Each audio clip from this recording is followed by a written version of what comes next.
look better. I'll set my badge over here. And here. Yeah, and then why don't you go ahead and hang on to a copy of your book, too. Okay. Good. Why don't I back you up just a little bit? Because, how's this right here? This look good right there? How should I... Good. Okay, guys, another episode, Riding the Wave with Dave, and I'm here with book author Jonathan Knight. Your book, Jonathan, is The Summer of Shadows, and I'm going to have you give a audience the rendition about it and stuff, because I was thinking maybe you'd put on a presentation, but apparently not. But one of the things I will tell everybody is we are at the Polaris Fashion Mall, Barnes & Noble. Yes. Columbus, Ohio. Yes, we are. Did I leave anything out? Nope, you got it. You got it. You got it all. Hey, well, let the audience know about your book, and it's a great pleasure to meet you, too. Oh, it was great to meet you. The book is kind of an intertwining narrative. It takes primarily two stories. One focuses on the 1954 Cleveland Indians, who even today are recognized as one of the greatest baseball teams of all time. Combines that story with the enduring murder mystery of the Sam Shepard murder case, in which his wife Marilyn was murdered in their home in Bay Village, just outside of Cleveland. A well-to-do community that really was not used to seeing things like this happen. So it was a stunning murder case, and gained some national attention as well. It became a national story over that summer. So these two stories that otherwise had very little to do with each other than they took place in the same city at the same time, are intertwined in this book and wind up, by the time it's over, surprisingly to me, reflecting each other in ways that I didn't even think they would, kind of a harbinger of things to come for the city of Cleveland. Wow. And I know that in one of the headers I've seen that at this particular time, Cleveland was really one of the top cities in the whole country. Why don't you maybe elaborate a little bit more on that? It was, and that kind of works its way into the subtitle of the best location in the nation. That was one of the nicknames of Cleveland at the time, and that has unfortunately gone by the wayside over the years to be replaced by Mistake by the Lake, honestly. But that nickname, best location in the nation, really was true in the 50s. Cleveland was sort of a shining city on the hill in the 50s. It was the post-World War II boom. There was a lot of optimism. The economy was going great in Cleveland. Industry was booming. And Cleveland really was one of the primary metropolises of America at this time. And it was an interesting backdrop against these two essentially tragic stories that played out over that summer. And that summer sort of represented the last golden summer for Cleveland. It would be within 15 years we would get the Cuyahoga River catching on fire. We would get another few years after that, the city declares bankruptcy, and of course, Cleveland sports teams have suffered and delivered their share of heartbreak over the years as well. And as a result of all of these things kind of snowballing together, Cleveland sort of took on the attitude of a hard luck town, and it has endured to this day. So it was interesting, and I hope readers find it interesting to look back at a time when Cleveland was very different than it was today. It did not have that reputation and was really sort of a city of hope instead of a city of heartbreak.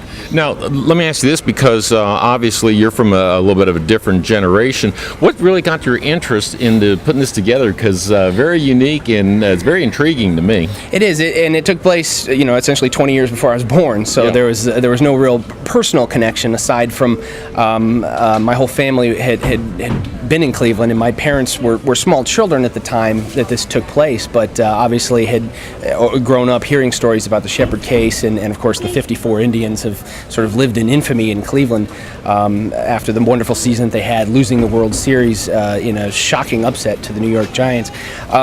So certainly I'd heard both of these stories growing up, and being an Indians fan and a sports fan in Cleveland, and had sort of taken a mild interest in them over the years, and as I grew up and became more of a passionate Indians fan, I became more and more interested in the 54 team and how good that team was. And this is in a time period where I was introduced with the Indians, with them being, this is before the Jacobs Field era, when it was just hopeless situation year in and year out. So it was fascinating to me to picture a team, an Indians team, winning 111 games in a season. So I was always kind of enamored with that team, and had wanted to do some research and write about it. And then certainly with The Fugitive, when The Fugitive movie came out, I was in high school with Harrison Ford, and that brought up a lot more interest in the case, which obviously the Shepard case had influenced, that had been sort of a real life inspiration for the story of The Fugitive.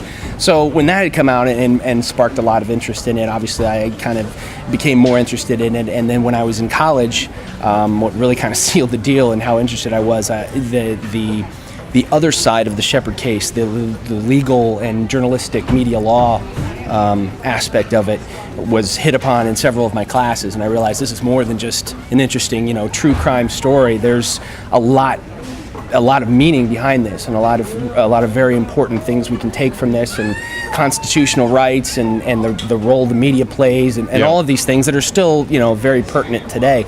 So by the time all that was done, I was like, okay, at some point I need to write about this. And at one point I just kind of realized, well, these two stories by themselves are interesting, but maybe not enough to carry a whole book. And at one point I just kind of thought, well, what if I combine the two? And there you go. And so put them together, and the rest is history. It sounds like it's going to make for an interesting read. Why don't you let the audience know, do you have anything that you're working on right now, especially you'd like to give a sneak preview about or whatever? I've got several ideas that are cooking right now. This one wore me out. This was I'm kind of recharging the batteries a little bit. Okay. I'm still writing a lot. I write columns for a website called theclevelandfan.com. I'm writing about the Indians and Browns and Cavaliers. Okay. Doing research on several other books. My next one may be a Browns one. I don't know yet. It's kind of still kind of taking form. But there'll be more. I have some ideas for some similar type combination of sports and history type of books. So in the next 5+ years or so, maybe some of these will start to become reality. We'll see. Well, an interesting thing with the Browns, because I'm a longtime Cleveland Indians and Browns, and actually Cavaliers fan stuff. But I don't know if there's been any in-depth stories about the whole Art Modell saga with him moving the team and the fans being in an uproar and eventually getting the team back and stuff like that. That would probably make for an interesting story. Has anybody done anything on that? There have been a few things. Obviously, there's been many things written from the Cleveland side of it, the fan side of it, and how much they all went through on that time, and the anger and a lot of the emotion that took place in Cleveland at that time. And Modell more or less has gotten his story out through various interviews and what have you, and there have been a few books kind of written about it, but yeah, there hasn't really been that one that really kind of delves into it. So I would, if the opportunity presented itself, I certainly would like to delve into that, and that's one of the ideas I have, is to combine it with a few other things and see if we can get it to work. That'll take a little more fishing, because that would require some access that some other writers have not been able to get. So maybe if the stars align, that could be a very interesting project. Well, good luck with that. Is there any websites you'd like to promote or anything? Any websites people can check? I have a website. It's jknightbooks.com, JKNIGHT books.com, and you can read samples of all of my books. This is actually my 7th book. You can read samples of the 6 others and purchase them and read a little bit more about me and have links to other things. So that's probably the place to go if you're looking to learn some more. Good. Well, listen, good luck on today, and good luck on the sales of the book. And it's very nice meeting you, and you've been riding away with Dave. Good. Thank you very much. There you go. Good. Okay. Cut. Sounds good.